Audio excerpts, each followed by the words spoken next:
Исәнмесез, эфирда яңалыклар чыгарылышы, студияда Роза Хабибуллина, алга таба кайбер темалар турында кыскача.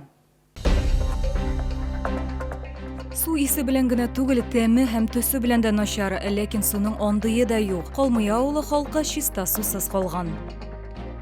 Яшь бәрәңге ничә сумнан, бәясе һәм сыйфаты буенча иң яхшы уңышны хәбәрчеләребез эзләде. Хәрбиләрнең гаиләләренә ярдәм. Бүген ватанны саклаучыларның балаларына канцелярия товарлары сатып алу өчен сертификатлар тапшырылды. Ошарга пешереп тә кер юып та булмый. Тукай районы Калмыя авылы халкы чиста сусыз калган. Өйләренә кергән су эчәргә яраксыз гына түгел, көнкүреш техникасы эшенә дә тискәре йогынты ясый ди алар.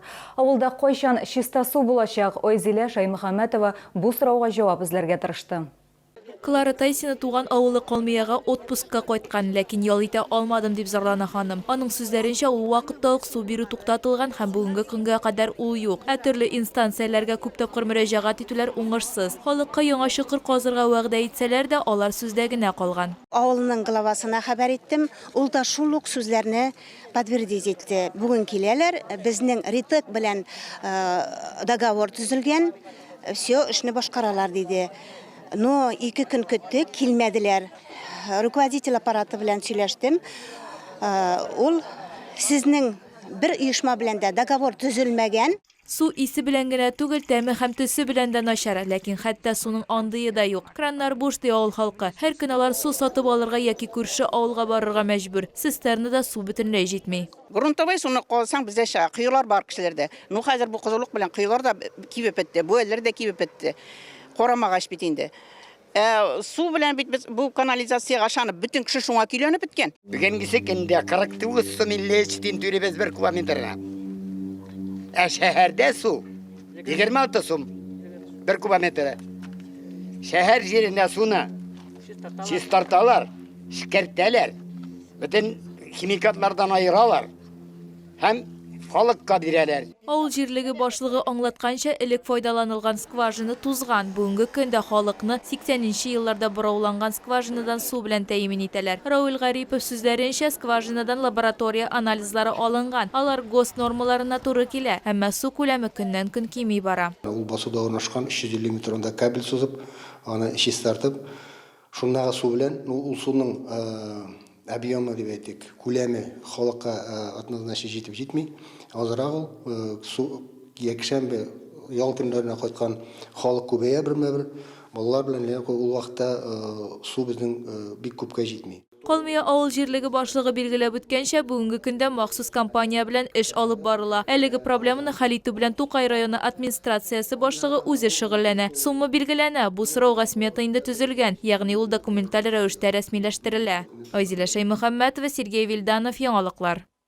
Бәрәңге ничә сумнан сатып алучылар базарларда һәм кибетләрдә шундый сорау бирәләр. Киштәләрдә яшь бәрәңге пәйда булды. Безнең төшерү төркеме бәясе һәм сыйфаты буенча иң яхшы уңышны эзләргә китте.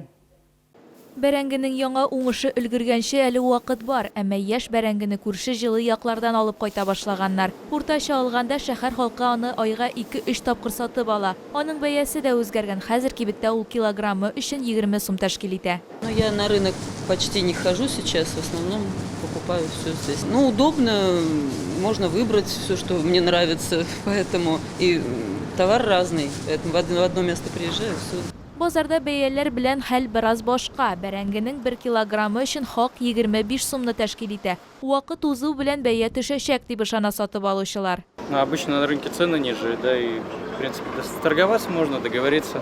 Ну и качество. Сатучылар әйтүенчә, быел илебездә бәрәңге уңышын җыю әле башлана гына. Әлеге базарга бәрәңге Россиянең көньяк районнарыннан, Астрхан һәм Волгоград өлкәләреннән китерелә. Будет урожай хороший, грех жаловаться на них. Пускай население наше не беспокоится, мы всегда снабжаем полностью картофелем. Намечено поступление большой партии картофеля. Эшмәкәрләр билгеләп үткәнчә, бәяләр бер урында тормый, елдан-ел арта бара. Моннан тыш базар бәрәңгесе шәһәр халкына гына түгел, анда килү мөмкинлеге булмаган башка сатып алучыларга уңайлы булсын өчен мобиль рәвештә сатучы автокибетләрдә дә саталар. Кайбер сатып алучылар исә бәрәңгене үзләре утырталар. Бу җайда яңгырлар җитмәү аларга да кагылды. Погода палящий зной, постоянный. Это катастрофа. Мы, как говорится, старики, нам много не надо, много не садим, только для себя. Бақшашылар үшін күз башы нәтижелі болашақ, хауа тұрышының өзгәріп тұруына қарамастан, алар быйыл уңыш бай болашағына ашаналар. Айзилә Шаймөхәммәтова, Искәндәр Мирзагитов, Ленар Султанов, Яңалыклар. Яңа рубрикабыз «Безнең геройлар вакыты җитте». Без тыныч халыкны яклап чыккан хәрбиләребезнең батырлыгы турында сөйлибез. Бүген сүз ефрейтор Айрат Гайнетдинов турында барачак. Ул үз теләге белән махсус хәрби операция зонасына китә. Соңгы сулышына кадәр тыныч күк йөзе өчен сугыша. 25 сентябрьдә Херсон өлкәсенең Яңа Каховка поселогы янында һәлак була. Граф Айрат Гайнетдинов кечкенә килеш алып үстергән эт, ир балачактан ук хайваннарны бик ярата. Шуңа күрә аларны карарга тырыша. Оренбургта укыганда да алгы сызыкка киткәнче ул хайваннар янынан тыныч кына узып китә алмаган. Улым анда ашка интекмисезме дип, нинди аш булса нәни, монда шундый әйбәт шведский стол, ни ашыйсыбыз килсә шуны алабыз. Менә калган әйберләрне җыеп чыгып, мине көтеп торалар, этләр бер эт җиде баласы белән көтеп утыра.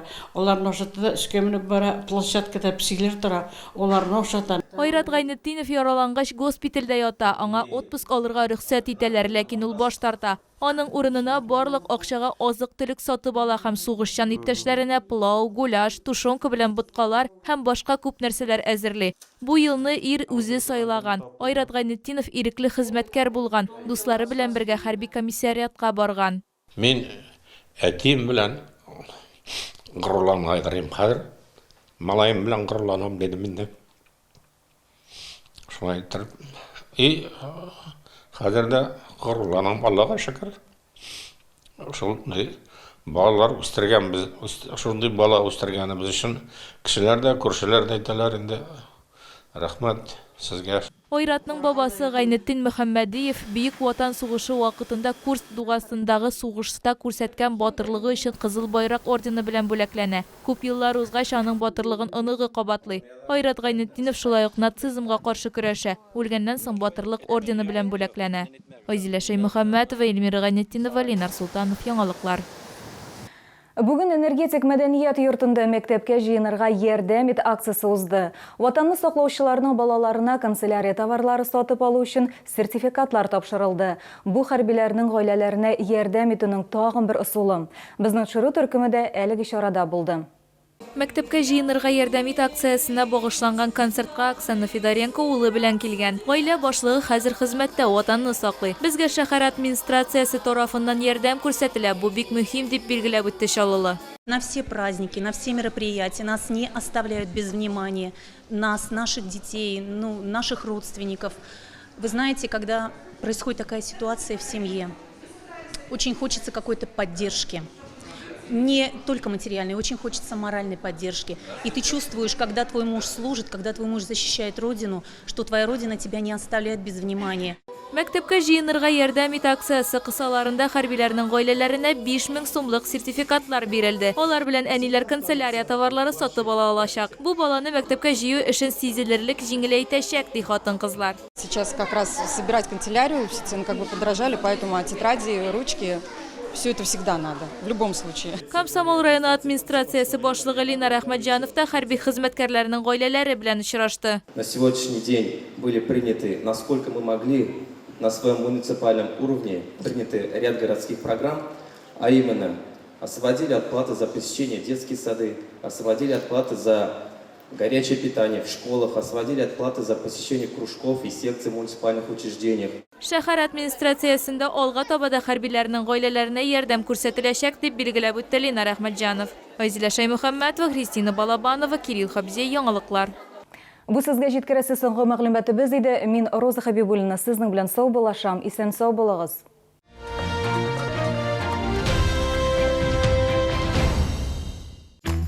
Завтра в школу! Вот что мне нужно! Порой очень быстро нужно что-то такое. В любой непонятной ситуации заходите на Казань-Экспресс. Мама, завтра в поход! Мне нужно все! Казань-Экспресс. Выгодные покупки быстрее, чем за сутки. 19 августа в честь открытия нового современного мебельного центра «Мебели. Состоится праздник. Не пропустите веселые соревнования, сахарная вата, подарки. Родители мебели выбирают, а дети веселятся и отдыхают. Ждем вас по адресу Ахмедшина, 119А. Продсклад «Победа». Творог 9% 300 грамм 87,50. Каша овсяная «Обед без бед» в ассортименте 5,70. Все нужное по низким ценам.